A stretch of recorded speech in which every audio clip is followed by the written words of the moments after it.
नमस्कार, penalty corner में आपका स्वागत है। आज की सबसे बड़ी खबर तो यही है कि मुख्यमंत्री भजनलाल शर्मा को कोरोना हो गया है और वो सेल्फ क्वारंटीन में चले गए। उन्होंने अपनी जांच करवाई और लगातार घूम रहे थे पूरे राजस्थान में, एक शहर से दूसरे शहर, एक दिशा से दूसरी दिशा, सुबह यहाँ शाम वहाँ, जनता के बीच घूमते घूमते कहीं से कोरोना ने उनको पकड़ लिया और अब उनको क्वारंटीन होकर रहना पड़ रहा है। हालांकि वो आज कई कॉन्फ्रेंस में, कई कार्यक्रमों में इलेक्ट्रॉनिकली, वर्चुअली शामिल हुए। उन्होंने कहा कि वर्चुअली वो मीटिंग्स में भाग लेते रहेंगे, काम करते रहेंगे, लेकिन क्वारंटीन नहीं है। पूर्व मुख्यमंत्री अशोक गहलोत ने उनके स्वास्थ्य की कामना की है और कहा है कि जल्दी स्वस्थ हो जाएं। ये अशोक गहलोत का ट्वीट है, एक्स पर उन्होंने कहा है। लेकिन कई घटनाओं के राजनीति में साइड इफेक्ट भी होते हैं और एक बड़ा साइड इफेक्ट इस घटना का ये है कि जिस मंत्रिमंडल विस्तार की लगभग पूरी संभावना थी, पूरी चर्चा थी, 3 मंत्री और बनने वाले थे, एक का एलिवेशन होना था, पदोन्नति होनी थी। शायद संभवतः जवाहर सिंह बेडम को कैबिनेट मंत्री बनाया जाना था और 3 राज्य मंत्री और बनने थे, जिनमें एक यादव हो सकता था, एक गुजर और हो सकता था, एक वैश्य हो सकता था। ये विस्तार अब शायद टल जाए। शायद शब्द का मैं इसलिए इस्तेमाल कर रहा हूं कि मुख्यमंत्री की मौजूदगी में होता है विस्तार तो मंत्रिमंडल का। समारोह में वे मंच पर मौजूद होते हैं और वे ही लिस्ट सौंपते हैं मंत्रिमंडल में किसे शामिल किया जाना है, राज्यपाल को सौंपते हैं, उसके बाद ही शपथ ग्रहण समारोह होता है। अब क्या पता वर्चुअली शामिल हो जाएं शपथ ग्रहण समारोह में मुख्यमंत्री। अभी तक कभी हुआ नहीं है, राजस्थान में नहीं, देश में। पर क्या पता इस कोरोना की वजह से ऐसा भी हो जाए कि चूंकि लोकसभा चुनाव की आचार संहिता लगने वाली है 13 या 14 मार्च को, और जो मंत्रिमंडल का विस्तार होना था, जो फेरबदल होना था 3-4 लोगों का, वो भी लोकसभा चुनाव के मद्देनजर रणनीति के कारण हो रहा था, चुनावी रणनीति के कारण। अब वो रणनीति प्रिवेल करती है या फिर मुख्यमंत्री की बीमारी के कारण वो टल जाता है, इस पर निगाह रहेगी हम सबकी।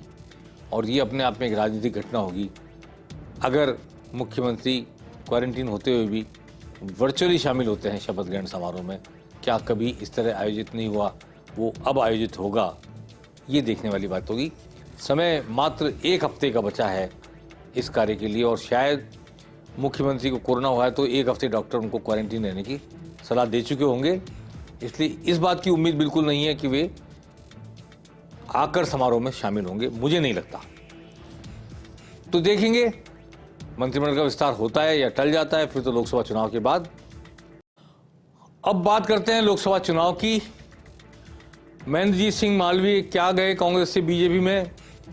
अब सत्ता के, सियासत के गलियारों में, क्षमा करें, सियासत के गलियारों में और सत्ता के गलियारे भी हैं वो, ये आएगा वो जाएगा, चल पड़ी है बात। जैसे ज्योति मिर्धा विधानसभा चुनाव में कांग्रेस से बीजेपी में आई, सांसद रही हुई पहले कांग्रेस से, ऐसे अब महेंद्रजीत सिंह मालवीय आए और टिकट पा गए। अब कांग्रेस से कौन कौन जाने वाला है और भाजपा का कौन व्यक्ति कांग्रेस में आने वाला है, इसको लेकर जबरदस्त चर्चाओं का दौर है। बीजेपी के लिए सबसे इंपॉर्टेंट खबर यह है, लोकेश चतुर्वेदी, बीजेपी के जनसंघ के जमाने से दिग्गज नेता रहे ललित किशोर चतुर्वेदी के पुत्र लोकेश चतुर्वेदी, जो क्रिकेटर रहे हैं। ललित जी पुरोधा माने जाते थे, कांग्रेस विरोधी आंदोलन के, कांग्रेस विरोधी विपक्ष के सबसे बड़े स्तंभों में से एक थे। उनका बेटा, जो बिल्कुल भी, जिसको तवज्जो नहीं दी गई है, जिनको ललित जी के जाने के बाद बीजेपी की तरफ से पूछा भी नहीं गया कभी, वो अब कांग्रेस में आ सकते हैं और कांग्रेस के टिकट पर कोटा, जो कि ललित किशोर चतुर्वेदी की का गढ़ रहा है, कर्मस्थली रहा है, वहां से चुनाव लड़ सकते हैं बीजेपी के लोकसभा अध्यक्ष ओम बिरला के सामने। इस बात की बड़े पैमाने पर चर्चा हो रही है। कोटा बूंदी लोकसभा चुनाव से कांग्रेस लोकेश चतुर्वेदी को, रणजी टीम के कप्तान रहे क्रिकेट के, और ललित किशोर चतुर्वेदी के पुत्र हैं। ये बात मैं खास तौर पे इसलिए रेखांकित कर रहा हूं कि ललित किशोर चतुर्वेदी की राजनीतिक विरासत कभी उन्हें नहीं मिली। वो राजनीतिक विरासत अरुण चतुर्वेदी ले गए, जो दरअसल उनके भतीजे कहलाते हैं, भतीजे हैं नहीं, पुरुषोत्तम चतुर्वेदी के पुत्र हैं, जो प्रोफेसर थे गवर्नमेंट कॉलेज में अजमेर में और बाद में डायरेक्टर बने एजुकेशन में और आरएसएस के पक्के आदमी थे। ललित जी उनको छोटे भाई की तरह मानते थे। पूरी राजनीतिक जीवन यात्रा में ललित जी ने उन्हें छोटे भाई की तरह अपने साथ रखा। उनके पुत्र अरुण चतुर्वेदी को राजनीतिक विरासत मिली। अरुण चतुर्वेदी प्रदेश अध्यक्ष हो गए बीजेपी के, अरुण चतुर्वेदी कैबिनेट मंत्री हो गए। अरुण चतुर्वेदी अब लोकसभा का टिकट पाने की लाइन में शायद सबसे आगे नजर आ रहे हैं जयपुर शहर से। उनके राजनीतिक विरासत ले जाने के बाद जब ललित किशोर चतुर्वेदी का परिवार ठगा सा रह गया, एक तरफ देखता सा रह गया, अब वो राजनीति में उतरने की तैयारी कर रहे हैं। इस बात की हड़ौती में चर्चा है, राजधानी जयपुर में चर्चा है और कभी भी हम ये खबर सुन सकते हैं, ऐसी चर्चा है। मैं नहीं कहता ऐसा हो ही रहा है, लेकिन जो सियासत के गलियारों में बात चलती है तो कहते हैं कि जहाँ धुआं होता है वहाँ कुछ ना कुछ जरूर होता है। आग होगी तभी धुआं उठा होगा। तो अब देखते हैं कि ये खबर कब आती है। लेकिन इसके साथ ही ये खबर भी आ सकती है कि अशोक गहलोत के मंत्रिमंडल में एक मंत्री रही नेत्री किसी भी समय बीजेपी के टिकट पर चुनाव लड़ सकती हैं, जा सकती हैं बीजेपी में। और एक कांग्रेस के वर्तमान विधायक को अप्रोच किया जा रहा है कि वो दौसा से चुनाव लड़ लें। और सबसे बड़ी बात यह कि एक आईआरएस, महिला आईआरएस को बीजेपी टोंक सवाईमाधोपुर से चुनाव में उतारने जा रही हैं, जो कि जिनके पिताजी भी यहाँ इस इलाके से चुनाव लड़ चुके हैं लोकसभा का। और ये आने वाले समय में हम देखेंगे कि कैसे इधर के लोग उधर जाते हैं, उधर के लोग इधर आते हैं और क्या सीन निकल कर आता है लोकसभा चुनाव में। बची हुई 10 सीटों पर जब बीजेपी टिकट जारी करेगी और कांग्रेस अपनी 25 सीटों पर टिकट जारी करेगी, उठापटक चलती रहेगी, खींचतान चलती रहेगी। किसको कौन सूट कर रहा है, किसको कौन सा गलियारा दिख रहा है, किसको कौन सा रास्ता बनाना हुआ।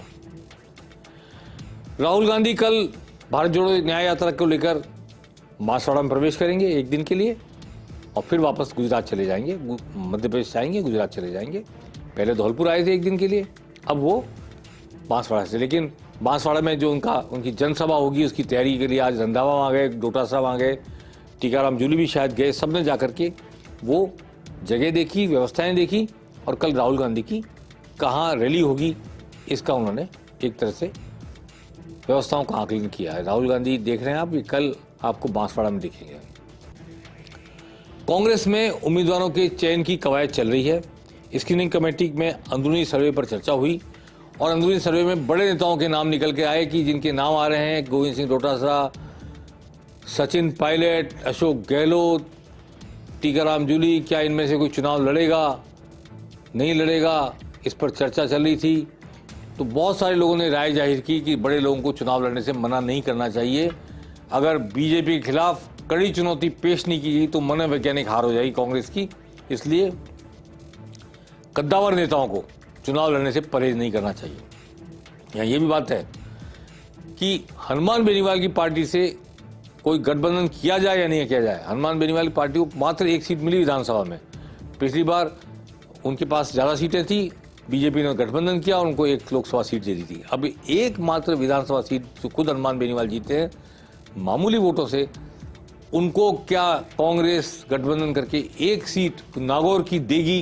क्योंकि नागौर से जो ज्योति मिर्धा चुनाव लड़ रही हैं उनसे हनुमान बेनीवाल का 36 का आंकड़ा है, उनसे उस मिर्धा परिवार का, हरेंद्र मिर्धा का परिवार है, रामनिवास मिर्धा की परिवार, उनसे भी 36 का आंकड़ा है।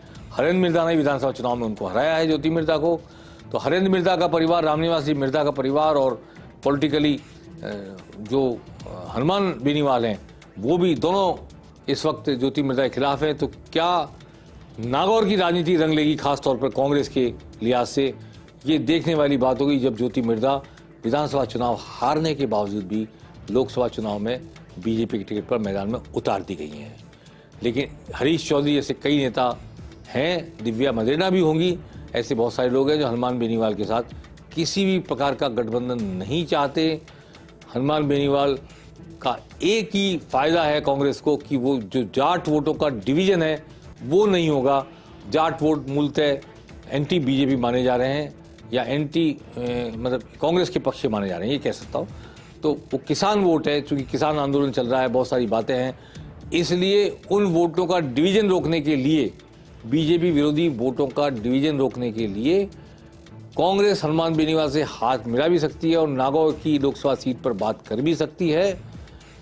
ये आने वाले वक्त में पता चलेगा, लेकिन ऐसा कोई समझौता होगा तो कांग्रेस के भीतर भी उथल पुथल होगी।